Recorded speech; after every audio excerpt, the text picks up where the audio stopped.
Hello everyone, and peace of Christ all of you. Please invite your friends.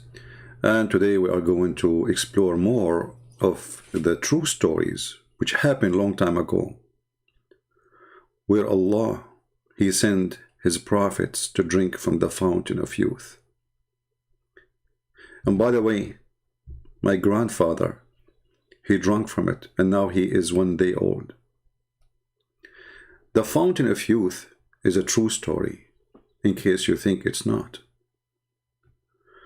Actually, we have a clear evidence of it.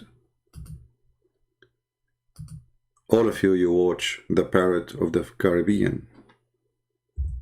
How Jack Sparrow, he go and a bunch of gang looking for the fountain of youth. And how even the evil British government were trying hard to make him find them or find the fountain for them. I will not be surprised if Trump is behind this, or CIA. Those stories, all of them, they are documented and nobody can deny them. We have a movie about them, and the reason they are in the movie because they are true. Now, in the story of Jack Sparrow, they did not tell you all the truth, because all the truth is coming from the book of Allah. Allah knows best, as you remember. Always remember that. But put that between your eyebrows if you have any. So this fountain of youth, which is so good, and all of us, we wish to drink from it. Maybe one day, alhamdulillah. We will go there and we will drink from the fountain of youth. And by the way, if you are a man, keep dreaming to reach that point, because you will find like the tens of billions of women before you. Good luck. And if you try to go through, the nails are ready. You know, so like instead of living forever, you will die forever before you reach the fountain of youth. The only way to get there, I think, if you like dress like a woman, and I think now this is why Muhammad used to dress like a woman. So now let us go and examine the fountain of youth and where this fountain of youth is exist in the Islamic mythology or Muhammad fiction stories. See, always when we show Muslims things, they will say to you, well, he's lying, he's lying, he's lying. You know, this is the answer for anything. If you show them a hadith, he says, this is a weak hadith, weak hadith, weak hadith. Anything is embarrassment. Is in a speed of light, it's a weak. And by the way, weak is accepted in Islam. It's not really. This is why actually it's written in the book, because it is accepted. Otherwise, they would dump it in the garbage. You will not put it in the book. So in front of us, this is a website. It's called At-Tafasir Al-Azima, which means the great tafsir, which means this website does not have interpretation for the Quran, which is not the greatest, only the greatest. And here we have, this is the tafsir written by Al-Imam As-Suyuti, and he is one of the biggest. Actually, I believe that this is Suyuti. He was really a genius. And I'm serious here. You know, forget about his belief in Islam, but obviously he his brain have a special capability of putting things together. But by his help, we are going to see how Islam is so stupid. This guy actually himself, he have a long list of missing verses in the Quran, and the Muslims, they go crazy when they see it, and nobody can really debate him about it. He show you with evidence, with reference, how many chapters missing, not only verses. I mean, the whole chapter almost is 18, is gone. So here we have Tafsir As-Suyuti, and now we have the chapter of the cave, 18, and we have verse number 83. But before we read this interpretation, let us see what the Muslims, they say in their videos about the story.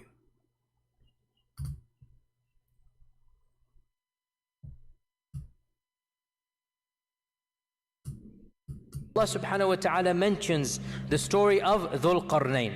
And Allah subhanahu wa ta'ala says, وَيَسْأَلُونَكَ عَنْ ذِي الْقَرْنَيْنِ. We gave him power in this world. and we allowed him a path everywhere.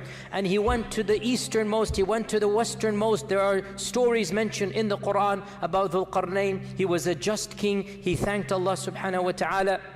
He found people of all different types and persuasions. And then the final one that is mentioned, the final group of people, حَتَّى إِذَا بَلَغَ بَيْنَ السَّدَّيْنِ, when he came to essentially a valley. There's two mountain slopes coming here. وَجَدَ مِن دُونِهِمَا قَوْمًا, he found a group of people. لَا يَكَادُونَ يَفْقَهُونَ قَوْلًا, they did not understand Zul-qarnain. Zul-qarnain did not understand them.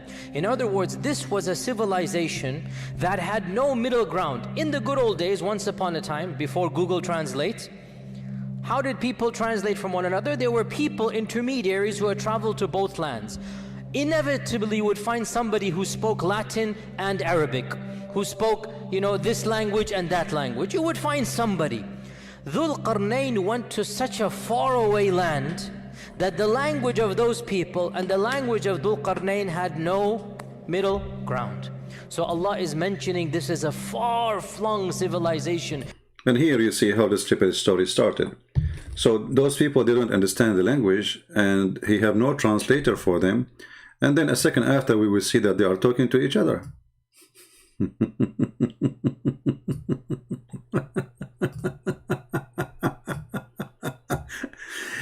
I don't know how many of you heard me saying stupidity is amazing. This is something you never heard before, right?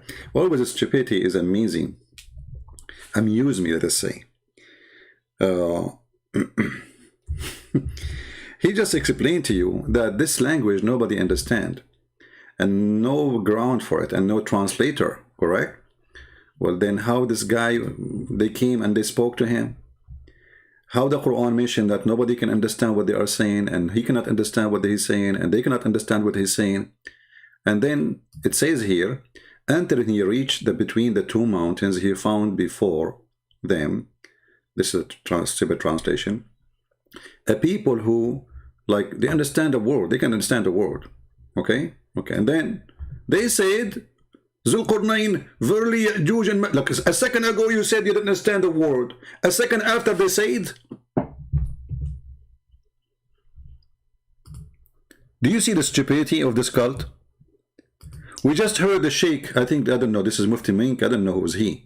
We just heard him saying nobody can, every nation have a translator. Those people, there's no translator because nobody knows their language. So nobody knows their language. They do not know the language of Zul-qarnain. Zul-qarnain do not know their language. And then they said,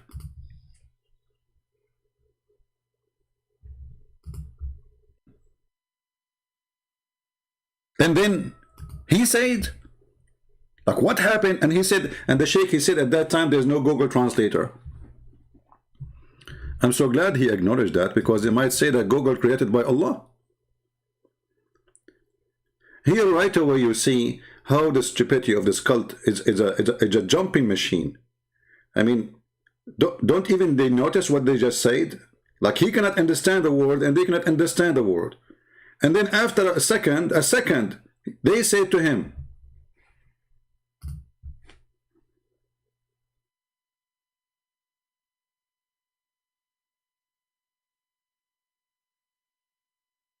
and not only they said to him, they explain things which is complicated, like those people, Gog and Magog, they are doing mischievement in the earth. Shall we render this tribute in order to etc. blah blah blah blah blah? And can you make a dam between us? A second ago they were a bunch of ignorant, nobody even have their language, and now we are talking about building a dam. And then he said,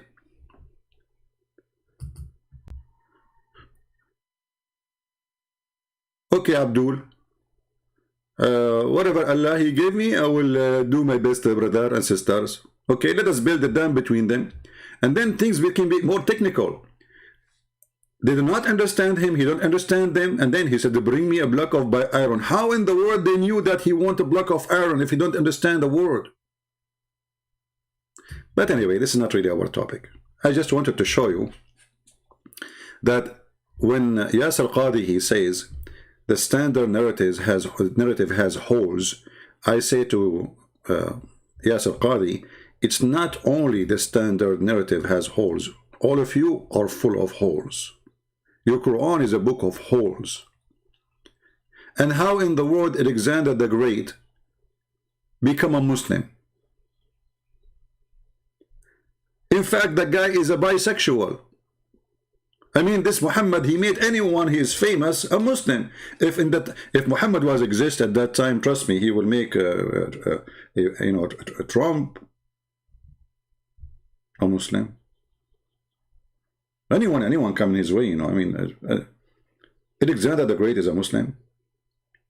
All the books of history confirm that this guy, he sleep with everybody. He sleep with men, he sleep with women.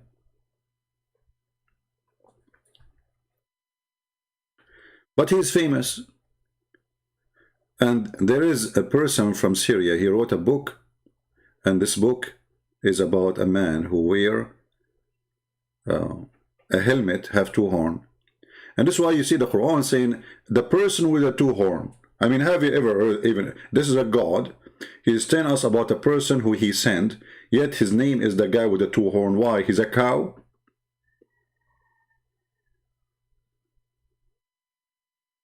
Do even Allah knew the name of this person?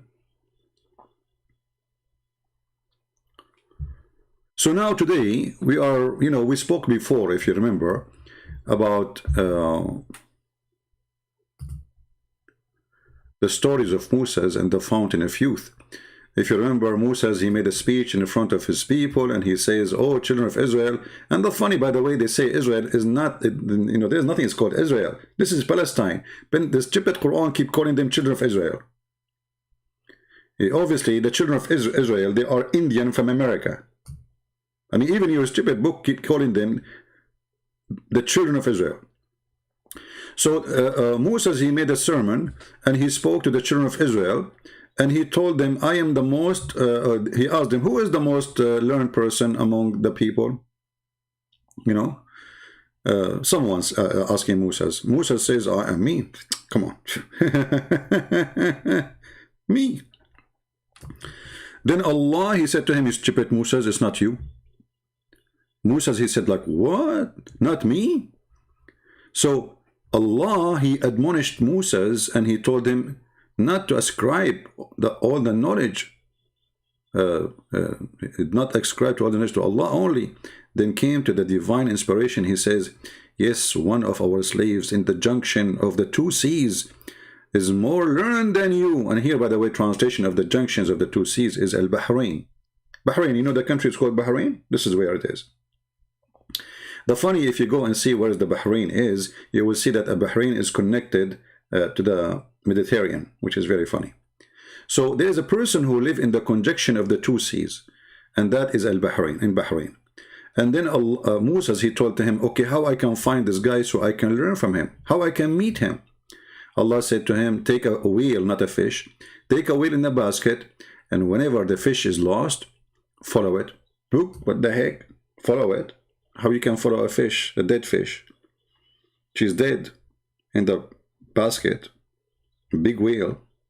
By the way, at that time, I mean, you remember we showed you the story in the previous video, how there's a guy, he was 3,000 arms tall, and how he hold, he walk in the sea, he don't swim because he's so big. He walk in the sea, and the sea does not even go to his knee. And then he hold the wheel, and he put his hand up in the sky, and he do the barbecue to the whale by the sun, because he's so high, he's so close to the sun, brother. So Allah told him, take a whale with you, put it in the basket, and then when you lose the whale, follow it, and you will find that place.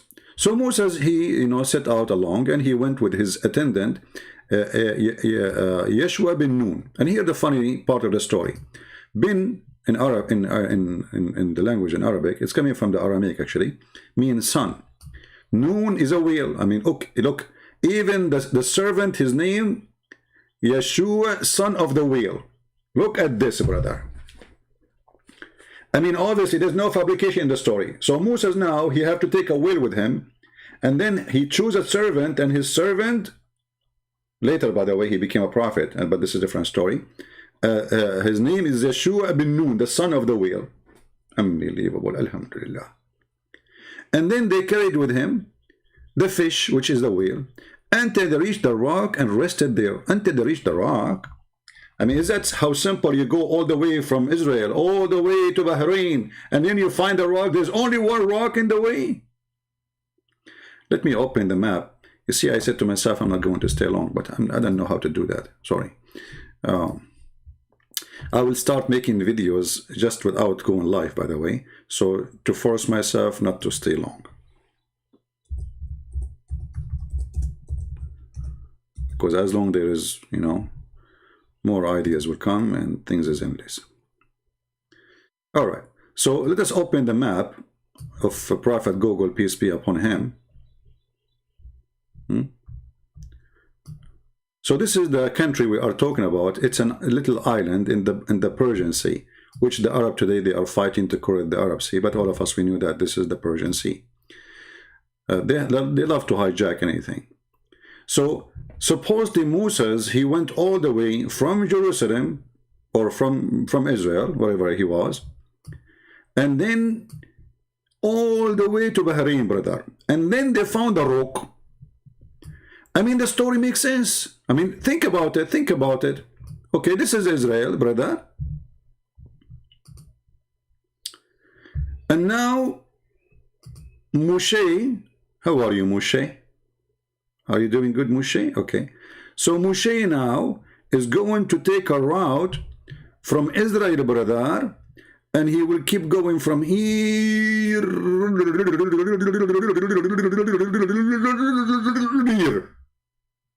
And now he found a rock, which means the thousands of miles in the way, there was no rocks at all. I think it was a highway. Like Moshe kept driving his feet, you know, driving, and then until he arrived to the rock. How simple is that, man? There's only one rock in the way. Very simple. I mean, true story. You see, if I am the one who made a book and I am saying I did this, how many Muslims will laugh at me and they will say Christian Prince is mentally ill? But as long their prophet is the one who said that, brother, it's true story.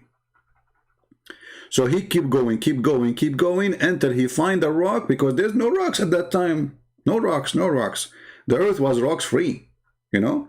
Rocks happen after, when my grandparents, the Arab, they start throwing rocks at each other. Like, we are the one who created the rocks. We are the Arab, you know, brother. Yeah. Before us, there are Jews. Jews don't throw rocks. Actually, yeah, there is Jews. They throw rocks too. You know, the story of David, he threw a rocks, isn't it? Yeah. But maybe that was simple rock. Like one rock exists in Israel, but there's no rocks. So Moshe, brother, he keep going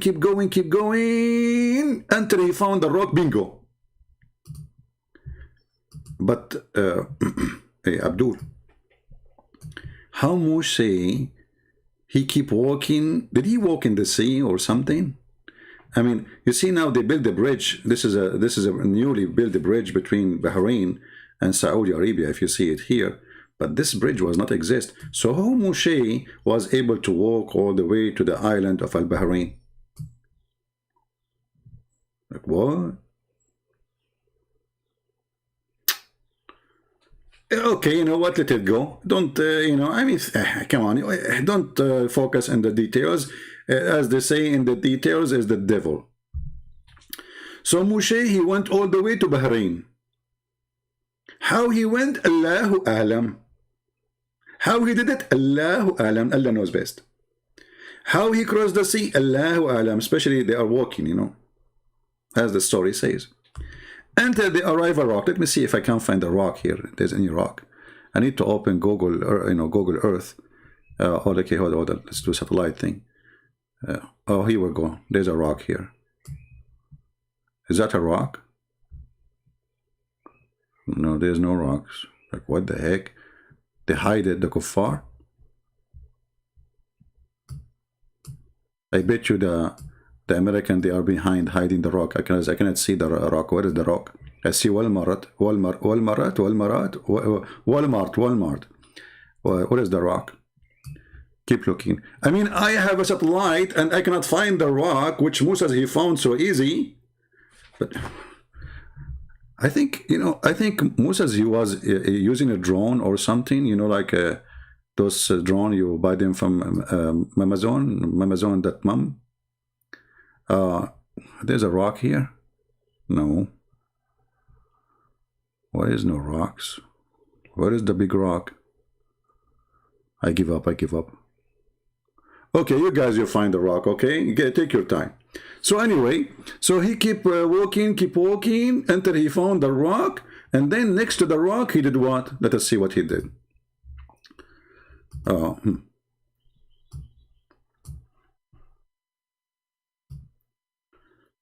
Okay, until they reached the rock, and they rested there. Musa's, I mean, look, by the way, like, it's not like they reach a rock, it's big, brown, look different. No. Until they reach the rock, it's the rock. It's known. I mean, come on, everybody know that rock. I mean, like, come on. Like you say to somebody, where are you going? I say, I'm going to Bahrain. Okay, I meet you in the rock. Oh, sure, I will meet you in the rock too. There's only one rock in the world, man. So easy. Anyway, so until they reach the rock, Moses put his head down and slept. Look at this idiot. Why you put your head down and you sleep? Can't you put your head up and sleep? Shame on you, Moshe. He's doing maybe a trick or something. Okay, he put his head down. Sufyan, the sub-narrator, he's a sub-narrator. I mean, look at this religion. There's narrator, sub-narrator, submarine narrator. And then said, somebody other than Amr said, at the rock there was a water spring called Al-Hayat. Here we have to stop. There's a water spring called the life. And none. Do you see the word none? When I was learning English, I was like saying to myself, what's wrong with this? Like none. You know, they told me that a woman, she, she surrendered herself to God. They call her none. And then none submit to what's anyway, okay, so let's let it go. So a none come in touch with the water, but become alive, brother. Deep. That's deep. You touch the water, you don't drink the water. You don't even need to drink it. You touch it. Just touch. Not here. Leave don't touch me. I said touch the water. What's wrong with you? So you touch the water, and right away you will become alive. Like, hold on. How he touched the water and he's dead? So the dead, he touched the water and became alive? Hey, dead man, go touch the water. I'm dead, you idiot. I cannot move. So a nun touched the water but became alive. Okay? So some of the water of the spring, look, now here's the details. Now he explained the questions and he getting me busted because I said, how the dead one can touch the water? Look, he refuted me. And some of the water that is spring fell over the fish. That's it. There's no excuse not to believe now. It's clear. So some of the water of the spring fell over the fish. So it moved like weak, and they slipped out of the basket. Look at this. And entered the sea. This is what happened to you when you walk next to the fountain of youth. Here we go. You lost your sardine. All right. I mean, and the story continue. You can read the hadith by yourself. It's a long story. And this is again in Sahih al-Bukhari, hadith number 27.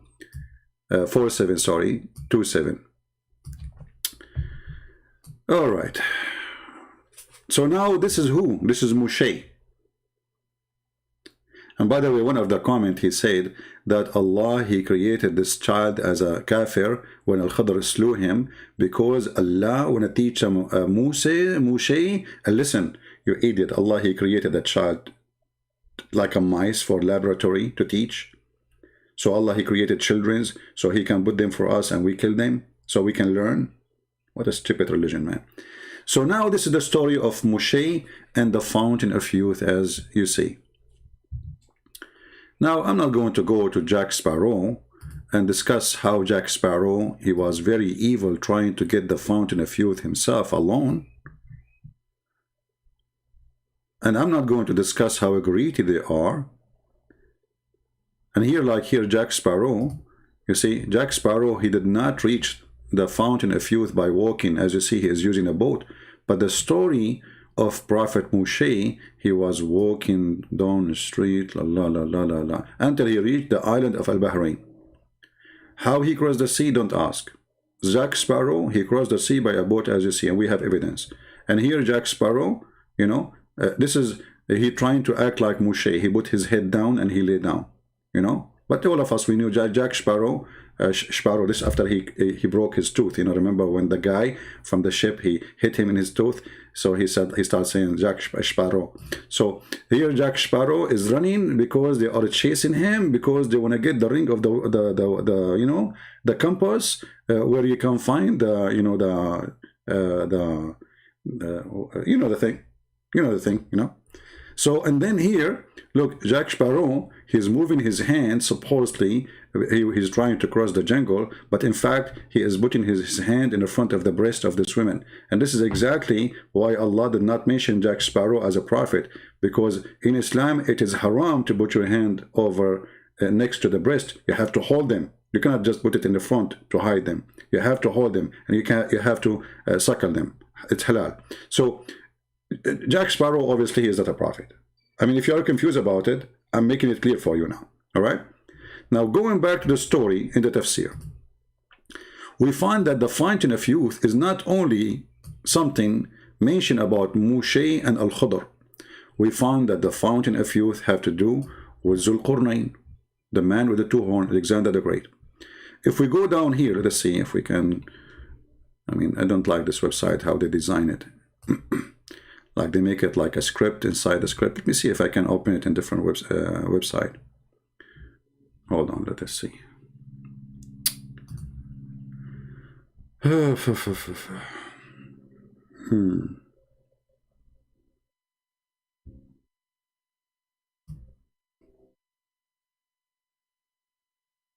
Okay. I will try to find it in different websites so we can open it better.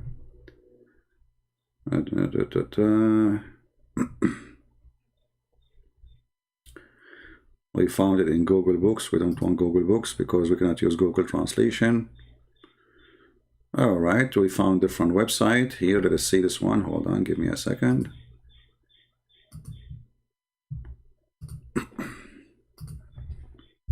Let me give you the link. You know, I will give you the link for the reference.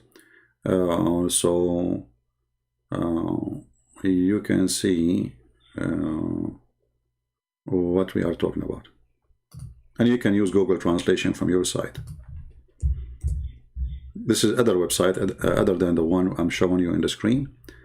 So now let us go there.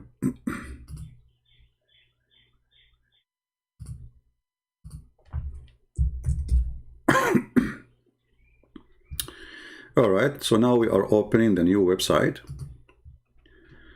All right, so here it says they are asking you about Zul-qarnain. This is a chapter 18, verse number 83. You're right. And then here we will see some explanation about this person. It says here that some of the people of the book, and obviously they are Jews, they asked Muhammad about a man who going all around the earth. And then Muhammad, he says, I know nothing about him. Muhammad, he said, I know nothing about him. Let me open the website, using Google Translation so we can read together.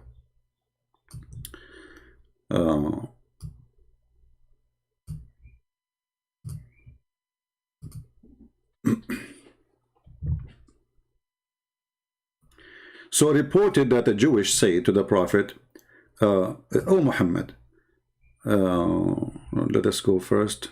No, not here.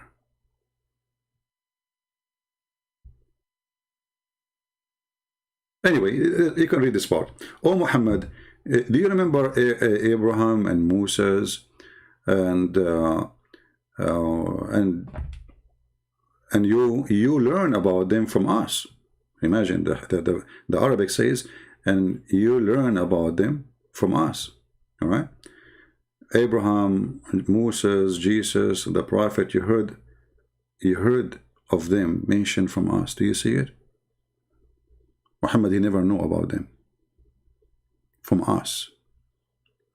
Muhammad, he did not say to him, no, I did not hear about them from you. I heard from Allah. He kept mute. So tell us about the prophet of God that mentioned in the Torah except in one place. Muhammad, he said, the Jewish guy, he said, who is he? Sorry, Muhammad, he said, who is he? Who is he? They said, Zul-qarnain. He said, I have not heard anything about him. Do you see it? Until this moment, Muhammad, he is confirming that he heard nothing about him, and actually all the messengers before, the Jewish mentioned their names, and according to the story here, they mention Abraham, Moses, Jesus. He heard about them too from the Jews. And now they are saying to him, tell us about Zul-qarnain. He is mentioned in the Torah, and obviously the Jew is getting Muhammad busted, because there's nowhere, you know, there's a prophet of God, his name is the man with the two horns in the Torah. So obviously here the Jew is trying to see how stupid Muhammad is, and he was successful. So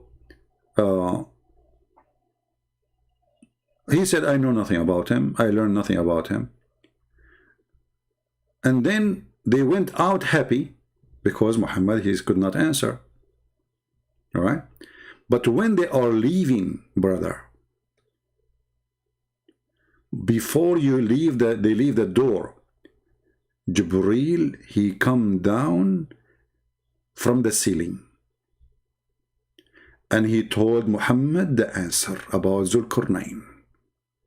He told him, I will tell you a remembrance of Zul-qarnain. Oops. Muhammad, he fall into the trap.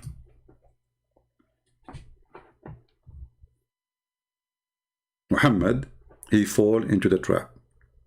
And then here Muhammad, he continue telling the story about Zul-qarnain.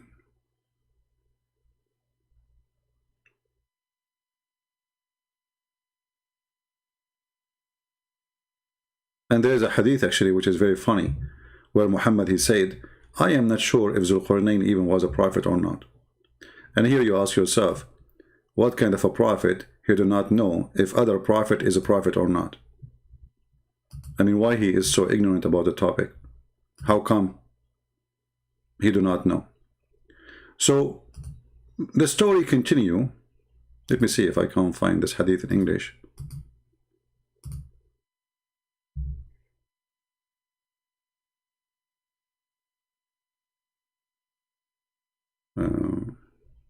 Anyway, in here it says that Muhammad, he says, I'm not aware if he was a prophet or not, in the translation in English in this website. So anyway, the story continue. And now Muhammad is trying to get more details into us, because supposedly the one who taught him now this is Allah. So this is a very confirmed the information to him by Allah himself. If we go down, and this is where I want to go with you, let us see.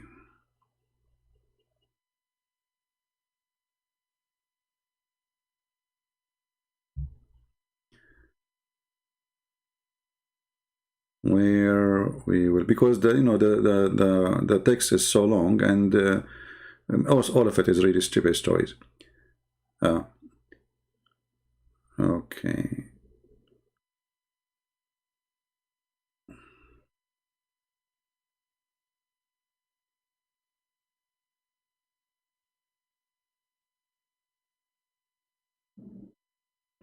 Yeah, it says here down. Let me see if I can find it without reading the whole thing. I will search for the word horn. All right. So he have two horns. Okay. Zul-qarnain, he have two horns. Let us see if we are in the right place.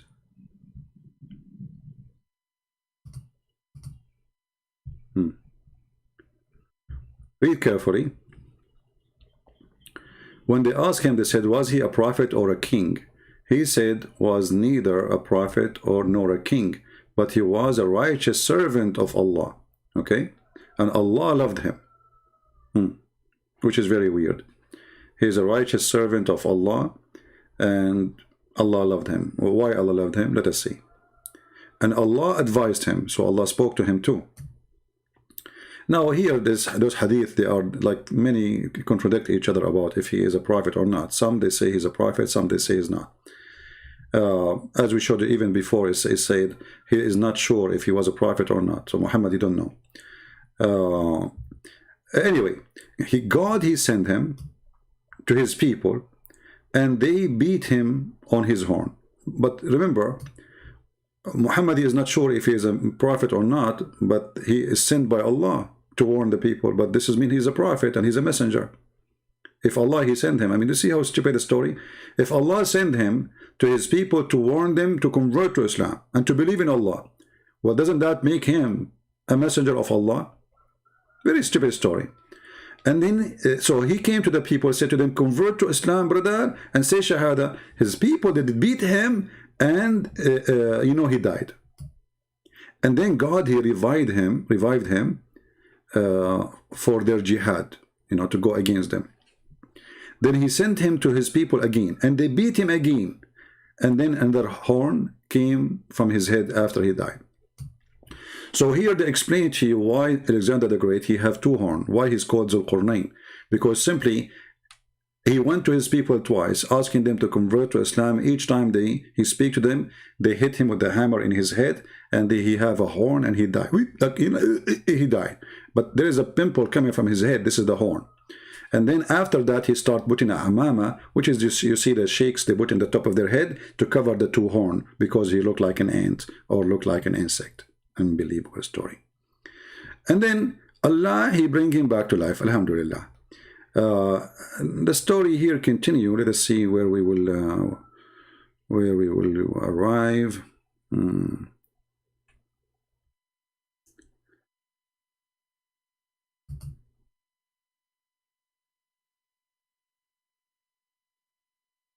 Let us see.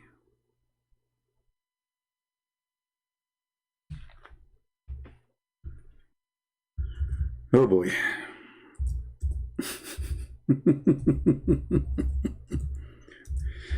I wish you guys, you read Arabic, because that will save me from all the hassle and this, like translation. Okay.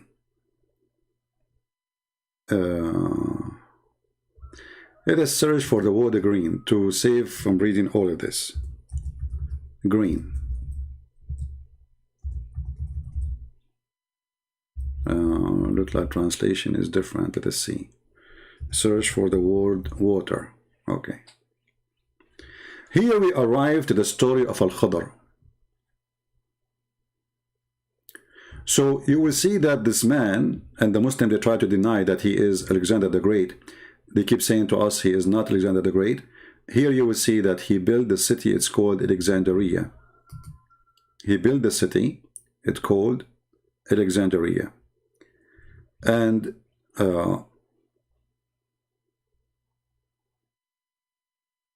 when he was after he built Alexandria, as we see here in Arabic, you can search in the Google translation, so you can find where it says that for you on your side.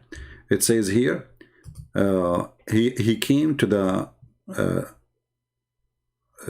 seashore of Egypt, and he built a city. It's called Alexandria. And then when he built it, Allah, he sent him an angel. Allah, he sent him an angel. And this angel took him to the sky. Alexander the Great, Allah took him to the sky. And then Allah told him, do you see what is down below? Do you see what is down below?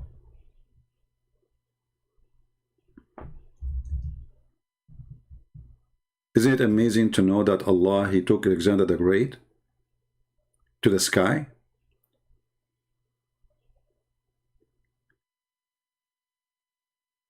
He said, look down.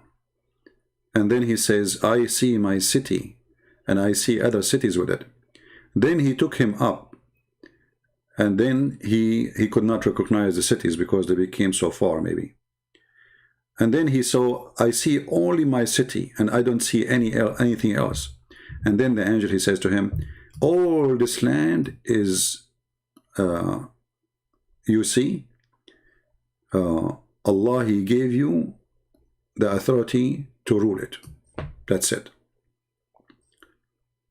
So go in it until you arrive where the sun set.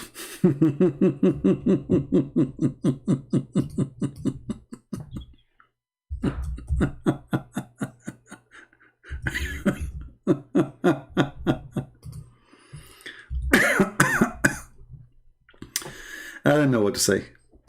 So Allah, He sent His angel and He took him up to the sky and He told him, keep going. This is all your land. You keep going until you arrive where the sun set. And then he walked until he found where the sun set, and he found where, and keep walking until you find where the sun rise too, as it says here. All right. Then he arrived to a people, and he found people who have faces, their faces like face of dogs. They have actually not like wujuhu kilab. Their faces is face of dogs. So they are not a human, as I explained to you before. Their faces, if we go here in the, if you search in your page, if you translate Google translation, you can search for the word dog. All right. So after Allah, He took him up to the heaven, and He showed him all the land which he is going to, to own or to control. And He told him, keep going until you arrive where the sun set, the place of the sun setting, and the place where the sun rising. And then you find two mountains where you were going to build a dam, or suppose this he will build the dam in the story. And then he keep going until he found across to Gog and Magog, and he found people who their faces were dogs' faces. They are dogs. Okay. But now we will find something different. You see, all the story until now, we did not see anything yet about the fountain of youth. I mean, what is the fountain of youth? Suddenly, you will notice in the middle of nowhere that Al-Khadr appear in the story. Remember, we are talking about a person who does not exist in the time of Moses. Remember the story in the Quran speaking about Moses meeting Al-Khadr, right? But now we will find that Al-Khadr, he appear again in the story of Zul-qarnain. So if you go here, you will see that Zul-qarnain, he used to go around, and then one day he stood upon a mountain. It's called the mountain of Adam.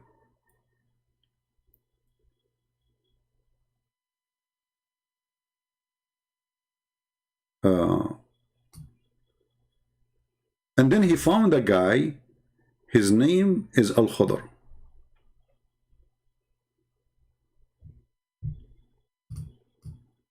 In that mountain.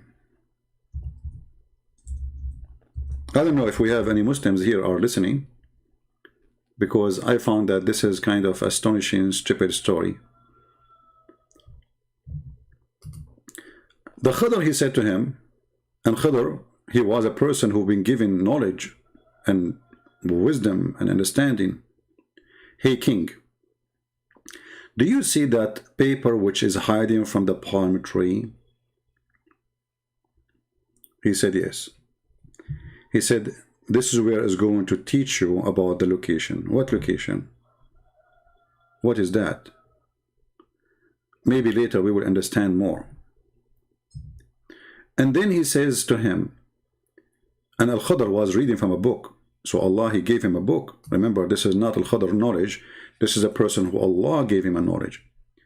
he said to him, I see a book, it's written in it, Bismillah ar-Rahman ar-Rahim, هذا كتاب من آدم أبي البشر أوصيكم ذريتي وبناتي. So in the name of Allah ar-Rahman ar-Rahim, this is a book written by Adam, the father of the human.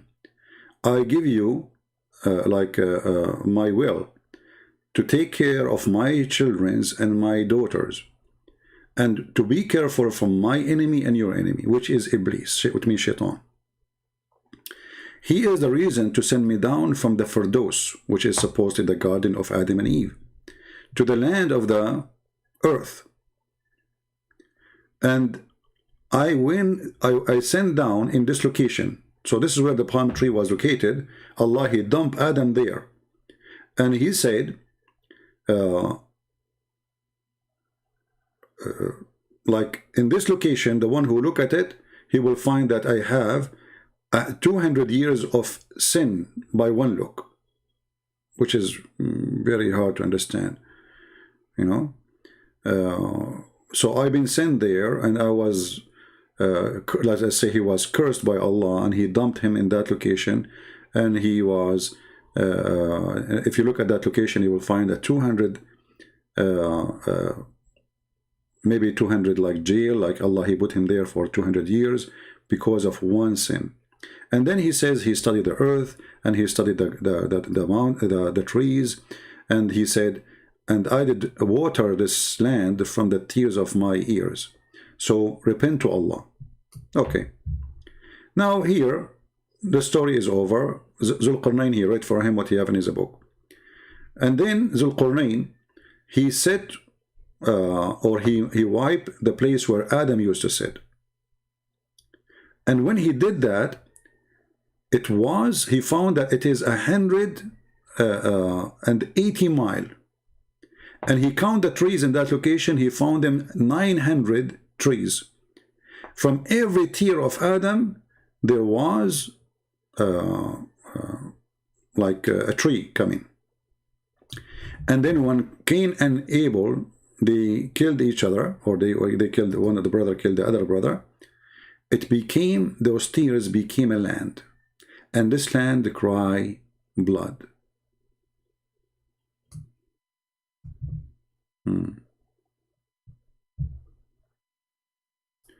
I don't know how many Muslims are listening. Muslims, what is the distance between Alexander the Great as date, as time, and between Moses? This guy Al-Khadr, he exists everywhere. Al-Khadr, he is with Noah. Al-Khadr, he is with Alexander the Great. Al-Khadr, he is with Moses. And actually there's some reports saying that even he was in the funeral of Muhammad. Even there's a hadith says that when when Muhammad was talking to a bunch of people, somebody came in, and when he left, he says to them, "This is Alexander the Great." This is Al-Khadr. And you know, the Muslim, they can say this is weak and this is strong, but as you see, all of this is written in their books. All of those things exist in their books. And if we continue reading, you will die laughing, because the stories can get even more complicated. Here you see even the Muslims struggling, trying to find out why he was called Zul-qarnain. As an example, he says the reason he was called Zul-qarnain, because he gathered the two horns of the sun set and the sunrise. Here it says the reason he was called Zul-qarnain, because he arrived to the horn of the sun. Now you might be wondering what the horn of the sun. Muhammad himself, he confirmed that the sun has a horn. And actually Muhammad, he confirmed that Satan, he come from between the two horns of Shaitan.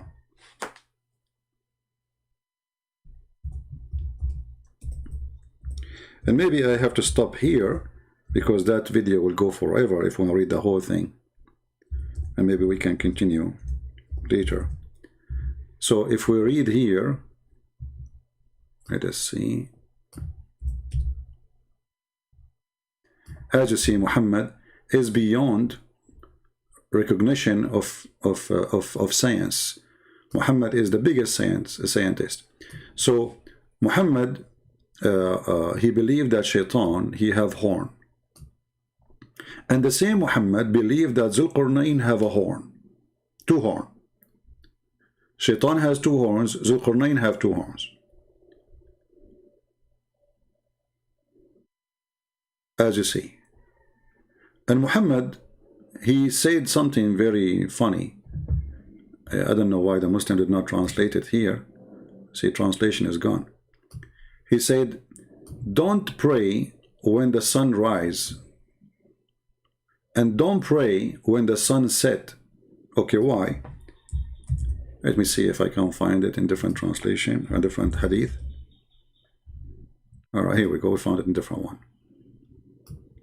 Why? Read carefully.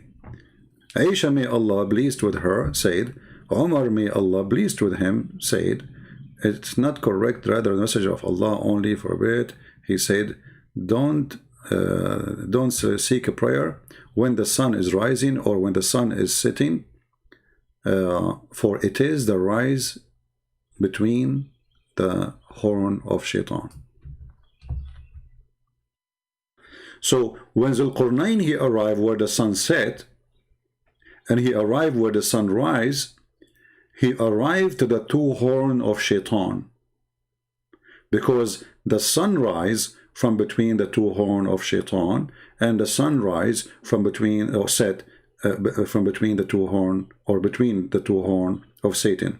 And here we find this kind of very, not only stupid, there's a contradiction, because if the sun is setting between the two horn of Shaitan, and because of that I should not pray to Allah at that moment. What does have to do with Allah prayer? And you know what I mean?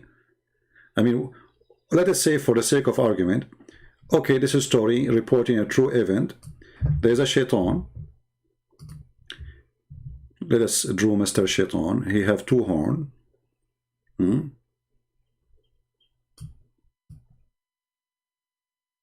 This is Mr. Shaitan. And now the sun is sitting between his two horns. Let us make the sun with a green color so it can appear, or red.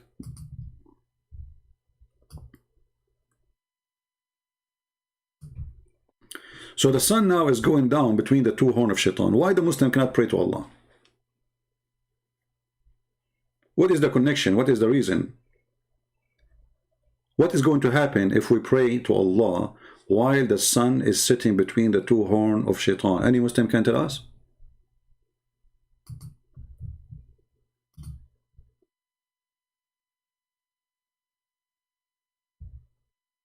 There's any Muslim can help us? Who is a Muslim have an answer for this?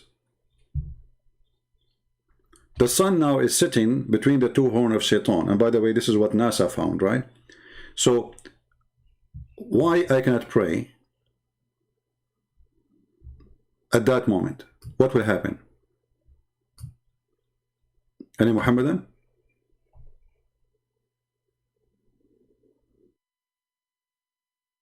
Is that just a stupid superstition stuff and crazy stuff? Fiction? People believe in it? Or this is a true thing?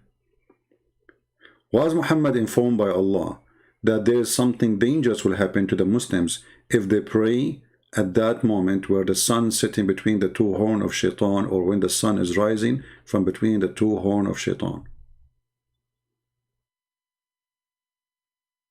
Any Muhammadan?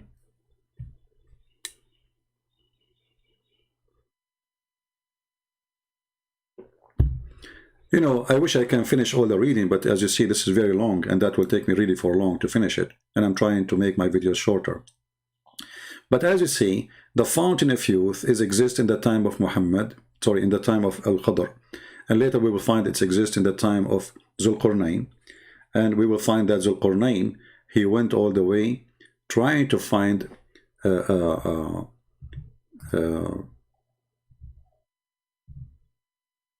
fountain. And we find that Zul-qarnain and Moshe and Al-Khadr, they make like a three comedian uh, who they like they are they make a kind of a fiction story, and this fiction story is endless. And the Muslims, when they say that, I mean, when a Muslim sheikh, he come to us with these stories. The question is where he got these stories from.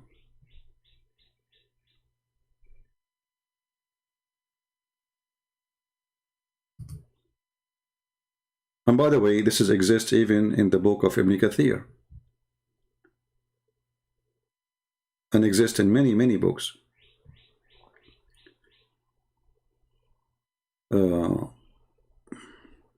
But let me, before we finish, maybe we can go to the part where he speak about the fountain of youth. Let us see.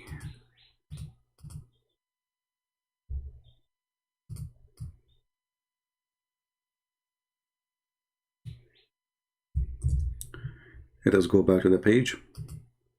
At least we can complete the topic,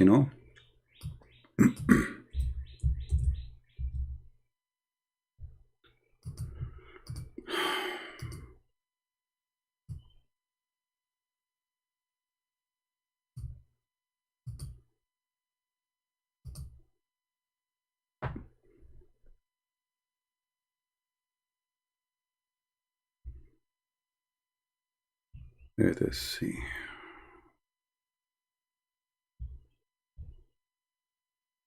Tons of fiction stories, stupid stories, none of them make sense.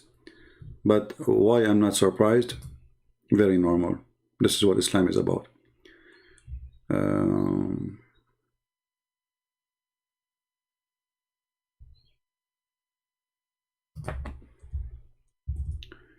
Let us see.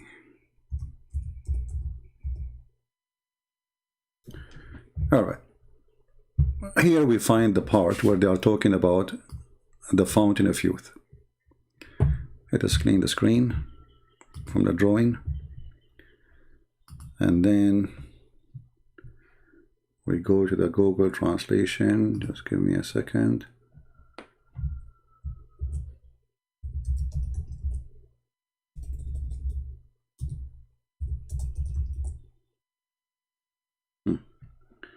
So if you have the page on your side and you click at Google Translation, you can search for this word, closes. You see it?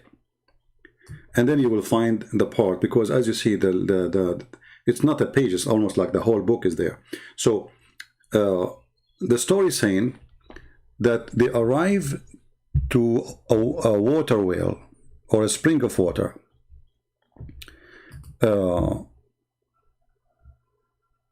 Let us see here. Al-Khudr, before, he said to him, I mean, you can go read before from the beginning, actually a little bit more.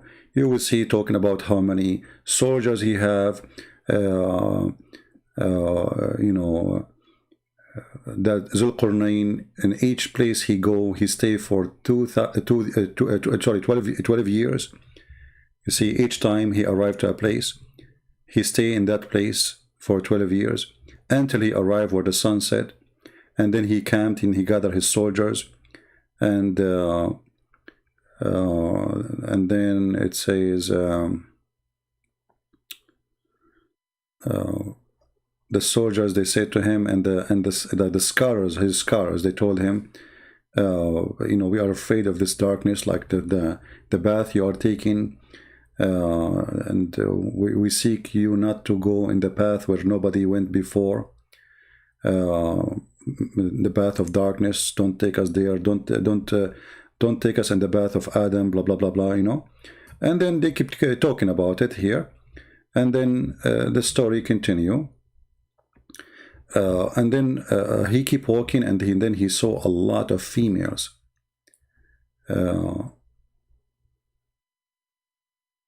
He saw horses, and they told him there's horses. He looked, He says, where is the horses? He says, females. He said, what females? He says, the virgins.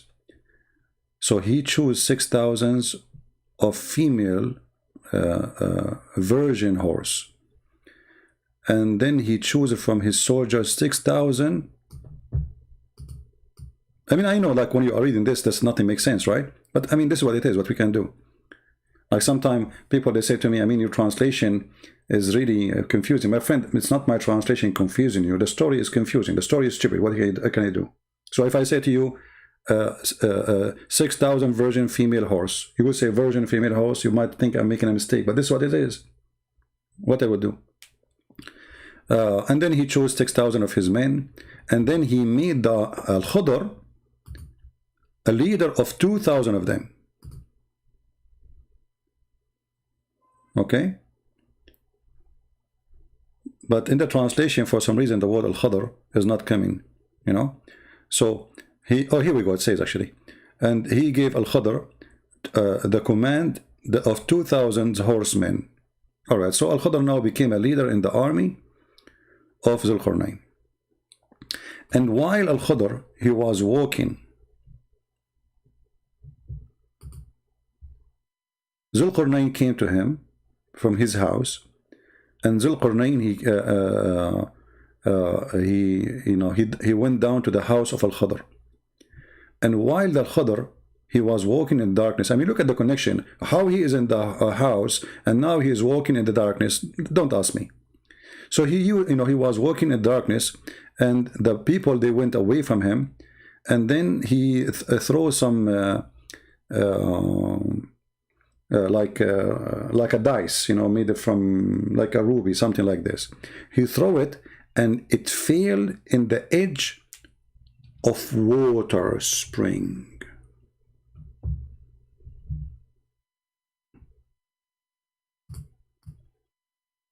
See the translation, he says I, because in Arabic it says Ain.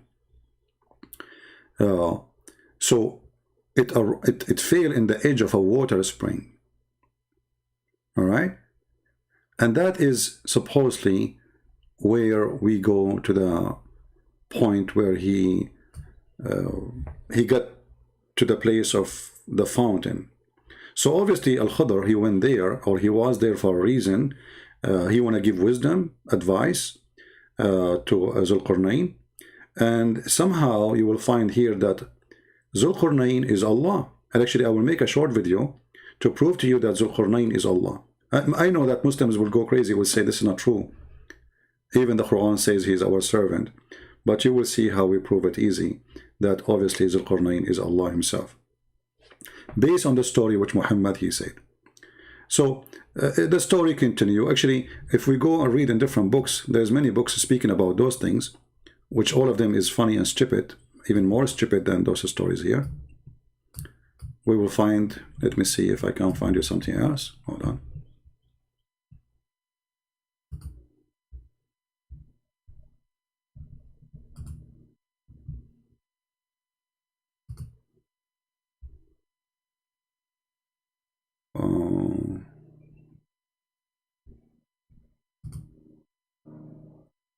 Yeah, here actually we see more details. Let's see, hold on.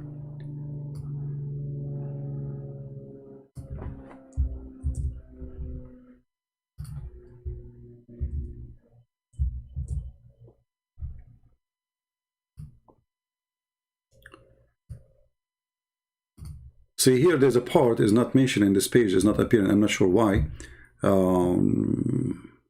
Maybe it's there, but I did not see it. Yeah, maybe Al-Suyuti, he took it off. It says here that when he arrived, when he threw the ruby or that thing in his hand, and he arrived to the edge of that fountain,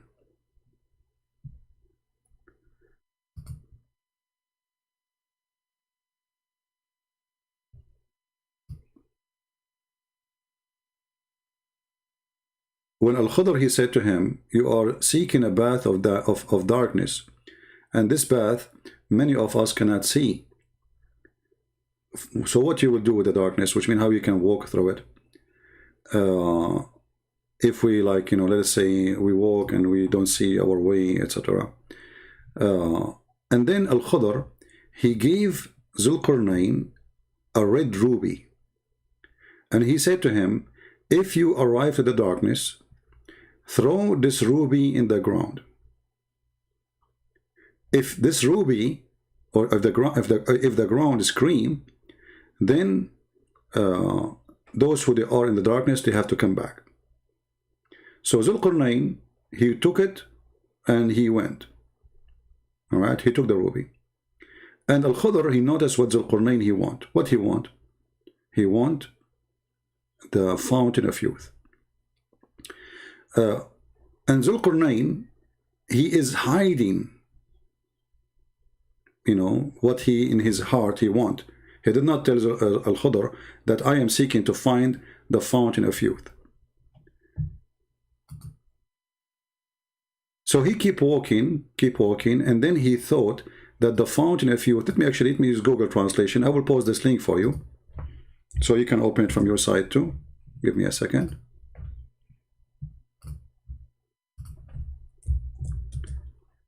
You see, Islamic, when we talk about Islamic reference, you will find that Islamic reference is a messed up reference. It's thousands and thousands of stories, and the more you learn about them, the more you die laughing.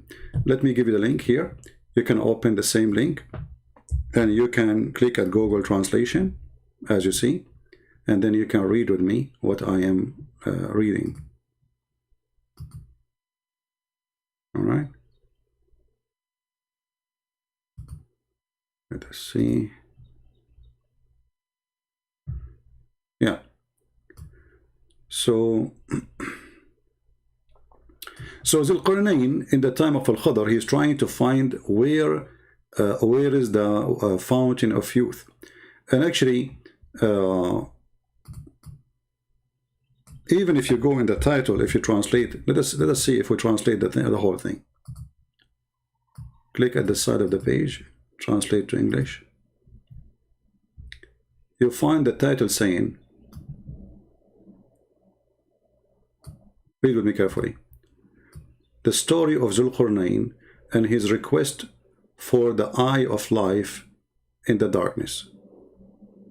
So here you get the whole story, what this report is about.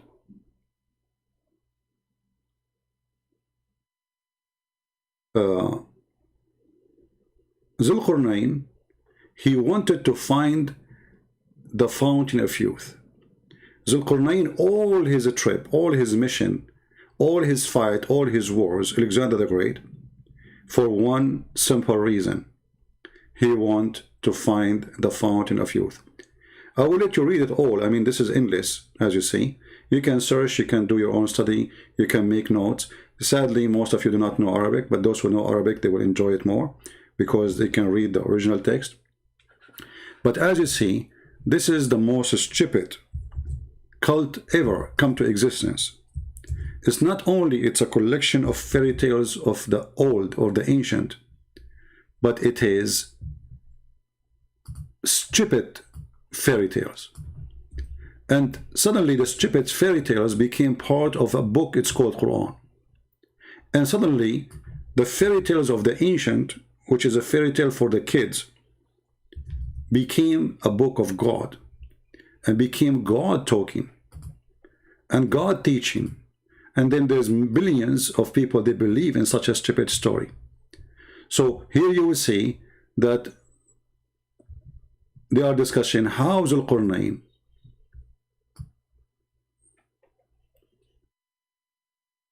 that the scholars of the people, the Muslim scholars who study the books, trace back how Zul-qarnain was working hard trying to find the eye of life, which means the spring of, in Arabic, the word ain is eye. But when you put eye water next to it, it make it eye of water, which means spring of water. So Zul-qarnain trying his best to find it. Zul-qarnain, when he lived forever, Al-Khudr, he was there for a reason. And obviously Al-Khadr, he don't want him to find it in some stories. Like Al-Khadr, he want to keep the eye of the fountain of youth only for himself, for his own use, so he can stay alive forever. Obviously, Al-Khadr, he is against anyone to find this fountain. He don't want Zul-qarnain to find it, because that will make him alive. And this is how the Muslims explain how and why Zul-qarnain is not alive forever, but Al-Khadr, he is alive forever. So I will stop here, because the story is endless, as you see, but just I wanted to share with you things, you know, we don't mention always. And the difficulty part of this thing, of those stupid stories, is the English translating to your language. But thanks to Google translation, maybe you will not get the perfect translation, but you get the idea. And the idea is very simple. Islam is a superstition, stupid cult. Everything about it is nothing but superstition. By a man, he claimed to be a prophet of God. But ask yourself, can really a prophet of God, who spoke to his God, or his God, he inspire him, he come with such stories? And if the Muslim, they will say to you, oh, those stories are not in the Quran. My friend, they are in the Quran.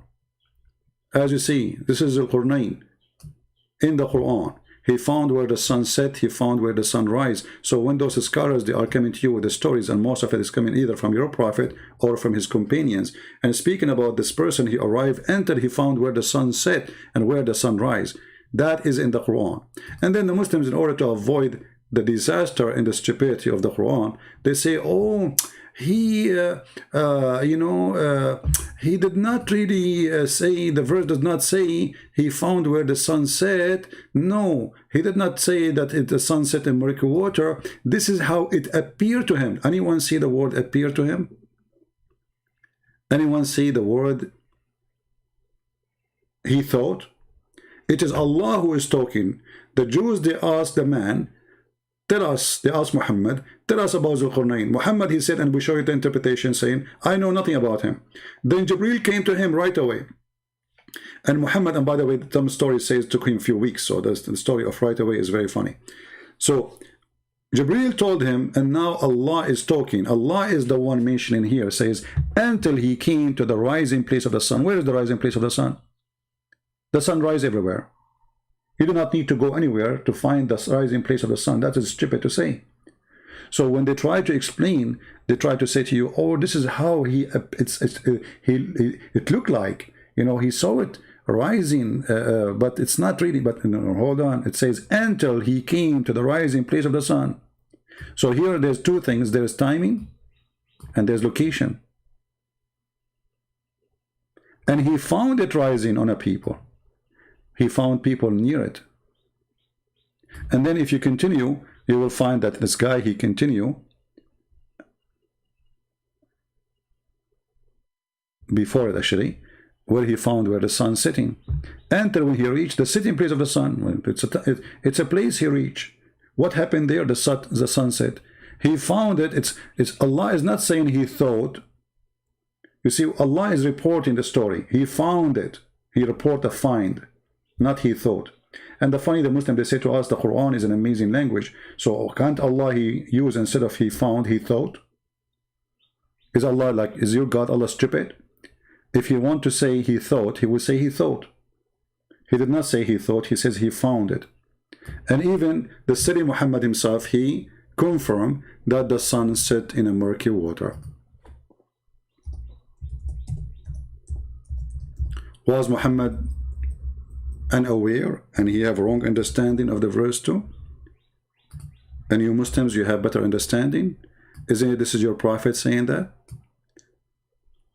And here I need to ask a very simple question. Is that the same water where the fountain of youth is? You see, all this video is to come to an end.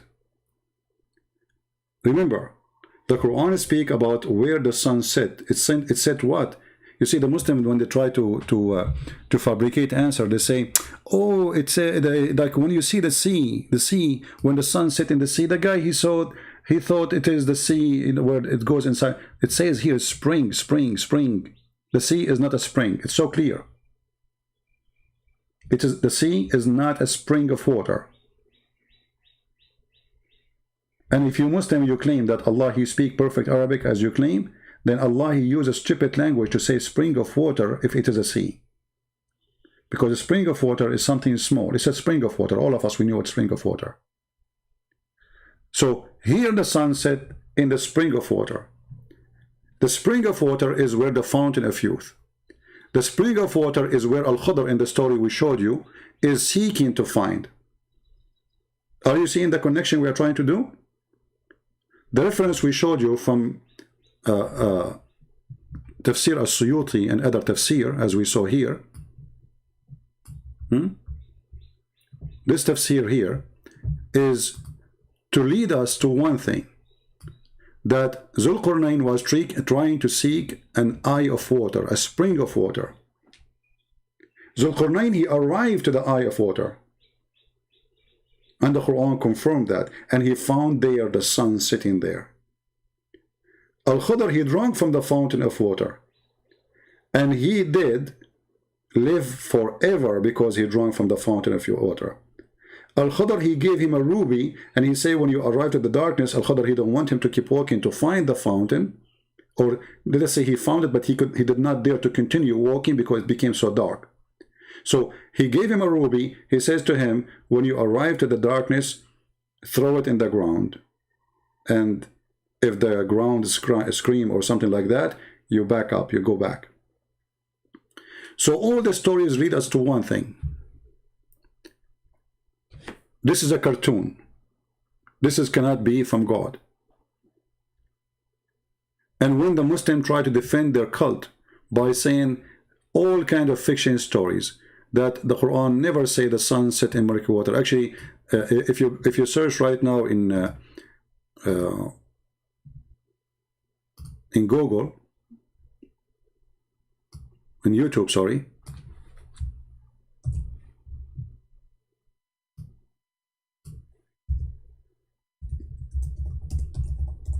you will see how many Muslims volunteer doing their best trying to fix the stupidity of the Quran.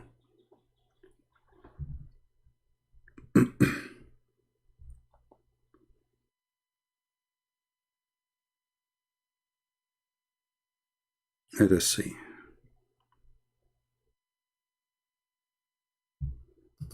This is an old video. The other points that William Campbell raised was regarding Surah Kahf, chapter number 18, verse number 86, that Zul-qarnain sees the sun setting in murky water, in turbid water.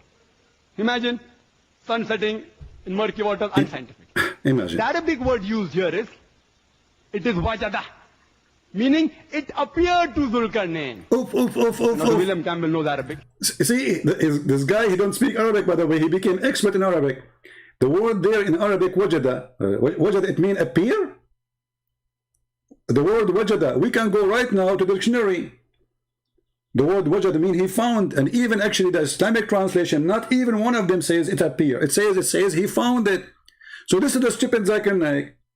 They ask him how in the word it says he found it. He says found it. That doesn't say found it. It says wajadaha. Wajadaha means it appeared to him. But all of you can go right now to the verse and you can copy the word. This is the word wajadaha. And you can take it to Google Translation. Actually, you know what? I can do this in front of you. I can use Google Translation in front of your eyes to the same page without even copying anything. You know? Like, you open the page here with Google browser, and we have the original translation in English in the right side, and the Arabic. So what we do, we click here, translate to English, and then this verse, verse number 86, will be translated. Let us see what Google translation will be. Is it going to say it appear, or it says going to be founded? But we do not even need to do so. It says here, even he found it sitting in a spring of black water. So how in the word he found it became, according to Zul-qarnain, it appeared to? Do you see how dummy, how stupid, how desperate their answers are? And this is what happened when a person, he defends Islam. Whatever he say, nobody oppose. If it is me who said the word wajadaha mean appear, you will see a Muslim making tons of thousands of videos saying Christian Prince is lying. But as long as Zul-qarnain is the one lying, and the lie purpose is to defend Islam, it's okay. Murky water, in turbid water. Imagine sun setting in murky water, unscientific. The Arabic word used here is, it is wajada, meaning it appeared to Zul-qarnain. Meaning, the word wajada, meaning.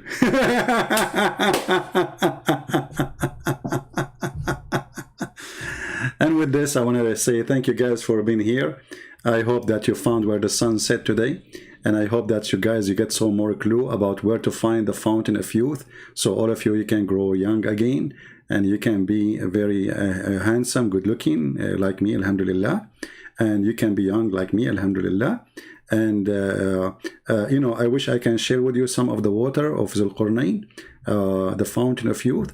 But you know what? I made an agreement with the director of Jack Sparrow movie that I will not tell any information about the location where we did our movie. So, because they will sue me, honestly. I mean, we have a contract. I can show it to you. They made me sign a contract that I will never, not only me, by the way, all those who work in the movie of Jack Sparrow, the Pirate of the Caribbean, we sign an acknowledgement that in no way we will tell anyone where the fountain of youth is, especially women. I mean, no way. I mean, like, your mother-in-law now, she is 90, and soon she might go. And now she go drink the fountain of youth, and now she is 16 again. Good luck with that. So they made a sign says specifically, you don't tell women. Specifically. Okay? And because, you know, like, there's a lot of women here. Sorry, I cannot share. You know, I mean, if you are just men, I mean, we can share with you that. You know, and by the way, Zul-qarnain, as long you know the meaning of the verse and you know Arabic. Do you speak Arabic? And as long you know Arabic very well, you idiot. Was your prophet an idiot himself? He did not know where the sun set. He did not. How come your prophet? He did not say. He found it. He thought. He said it's set in a spring of warm water. Even your prophet, the prophet of the Abdul, the biggest Abdul, Abdul number 1 in the world. So my friends, thank you very much for being here.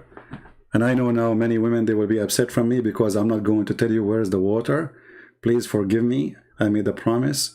And however, if you are a woman who knows how to make baklava, we can discuss different conditions. You know, like if we make an agreement, you supply me with baklava for the rest of my life, every day, huh? Then I might think about telling you, you know, to get like maybe like little tiny, maybe few drops of water will make you like maybe 40, 45, 50 years younger, you know. But you have to sign, like we have to go to the lawyer and, you know, appear before the judge, you know, Judge Huri Buter. And, you know, you hold the ring of the, you know, even the Lord of the Ring is in the Quran and in the Hadith. Go and read the stories about the Lord, the Ring of Solomon. You would die laughing. Actually, I say to you that number 1 stupid chapter in the Quran, which nobody can beat it, is chapter 18. Flying carpet of Sulaiman, you know, Sulaiman, I mean, crazy stuff. Not only about Al-Khadr, the 7 sleepers, or, you know, you name it. You know?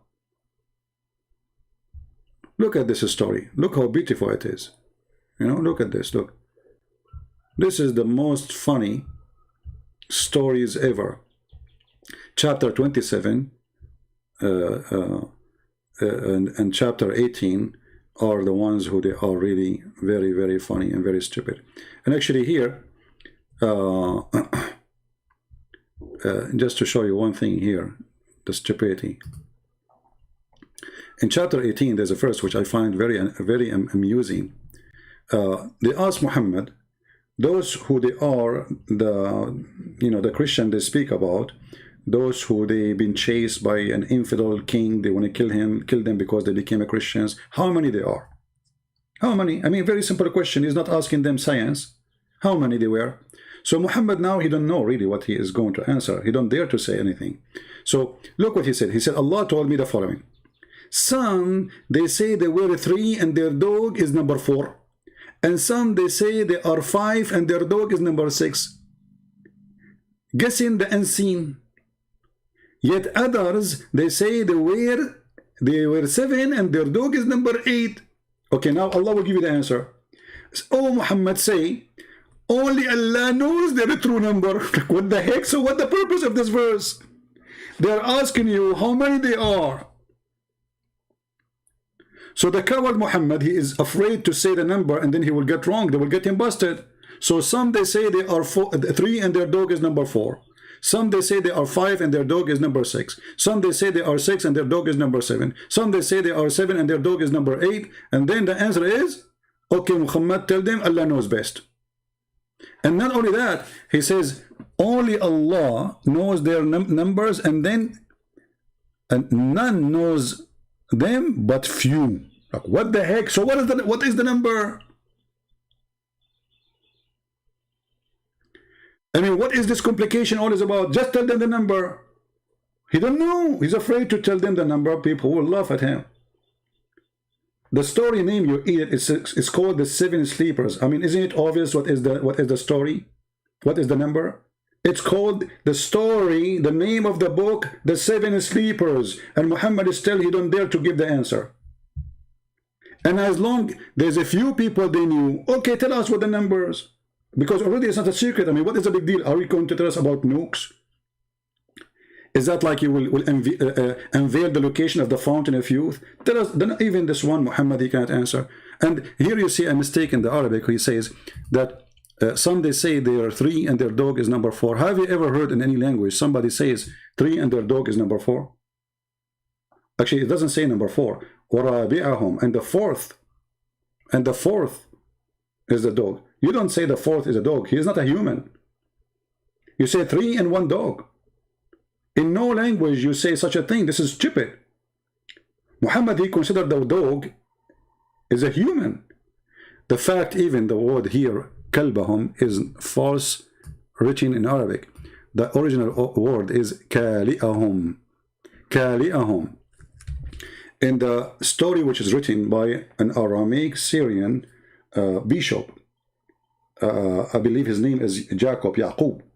In this story, it says that it's a fiction story. It's about a group of guys who run away from a king just because they became Christians, and they hide for their life in a cave.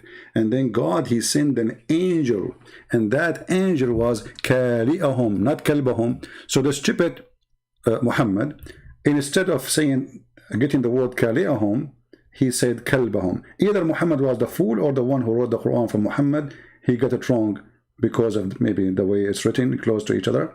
Kali'ahum simply is the one who provides them. This is why you see that this, according to the verse here in the Quran, this dog, he opened his 2 arms. Have you ever heard of a dog have 2 arms?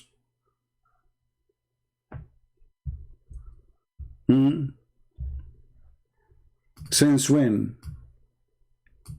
Dogs have 4 legs. Muslims. So the original story is speaking about an angel who covered the gate of the cave. This is in chapter 18, verse number 18. Who covered the cave by his wings. He opened his arms. So he opened his arms, not the dog stretching his 4 leg, whatever. And by the way, how the translation come to the 4th, his 4 legs? How in the word? In Arabic it says, "Basitun dhira'ayhi." He opened his 2 arms. So the original story in the Aramaic, it says that this angel, Kali'ahum, their provider, he give them food, he protect them. So God, he sent this angel to protect them. This is why the army could not get close. I mean, have you ever heard of a king send an army to kill a bunch of guys, and then because they saw a dog in the cave door, they run away? I mean, how stupid the story can be. Imagine that Trump, he sent the CIA to capture Osama bin Laden or ISIS leader, Caliphate. And then they saw a dog, and then the special American force, they went back home and they could not capture or kill ISIS leader because there was a dog in the cave door. Who in the world would believe in such a thing? Even, by the way, even in the Islamic interpretation, many they believe that the original word is Kali'ahum, not Kalbahum, which means it is an angel.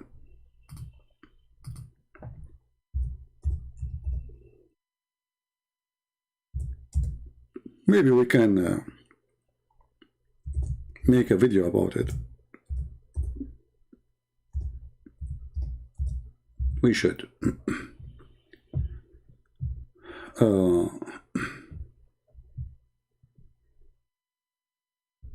Let us see, hold on.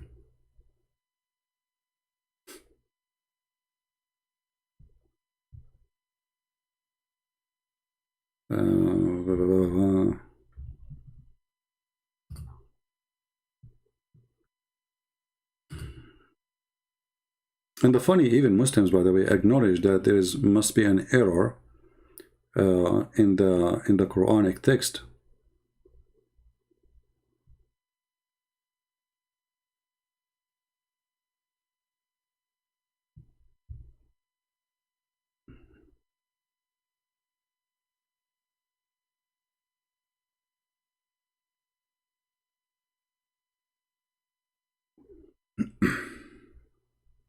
Let's see, hold on.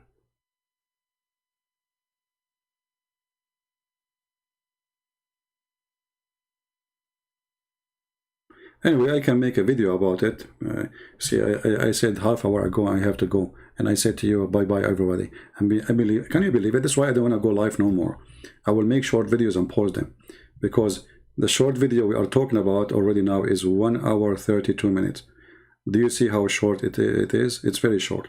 So I want to say thank you guys for being here, and I really appreciate having you. I hope when we go live, if you like me to keep coming live, you invite more people and you share the links, and more people they join us, so more Muslims will leave Islam. In the same time, I will start posting short videos, but I will mostly post them in the Arabian Prophet account. In the Arabian Prophet account. The reason, I noticed that YouTube took almost 20 to 30,000 subscribers from my account because I did not use it for a while. And here I wonder how in the world they do that. So the account, I think it was almost 100,000 subscribers, and now maybe it is 70 something, you know. So I'm going to start posting the short videos in the Arabian Prophet. Maybe the admin can post for you the Arabian Prophet account, and you can subscribe there. And I will make a video to tell you that I'm going to post short videos there, so we can keep that account alive. You know, this is what YouTube does. I mean, even when I go, before I leave the live streaming, it says to me, as an example, current view is 10,000. But after we close, you will find it says 6,000.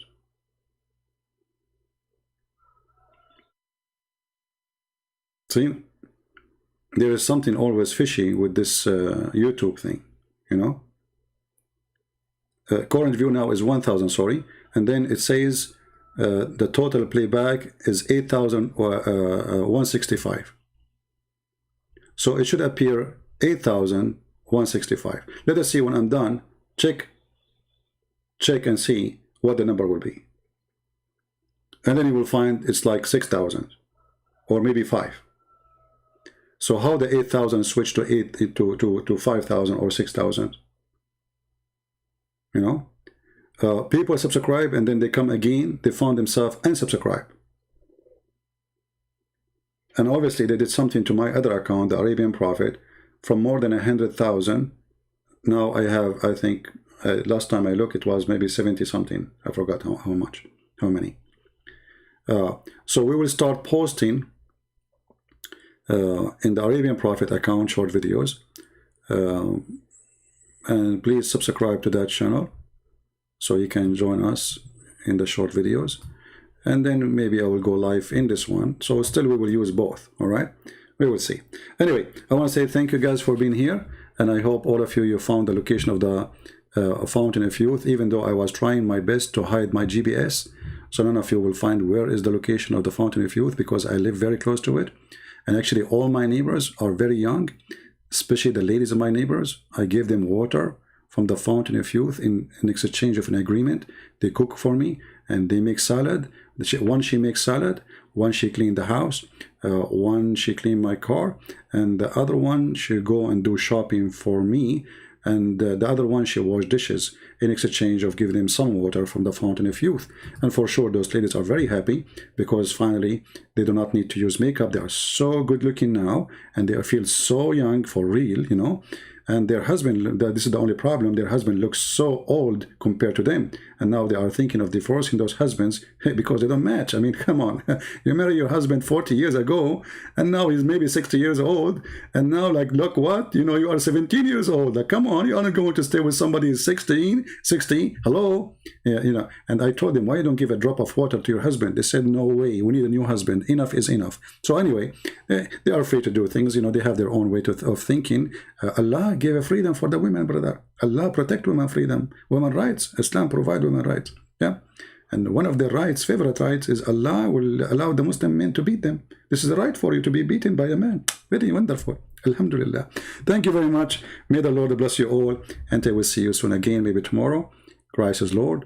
Islam made by a dummy for the dummy. Look for the Fountain of Youth, and when you find it, let me know. Take care.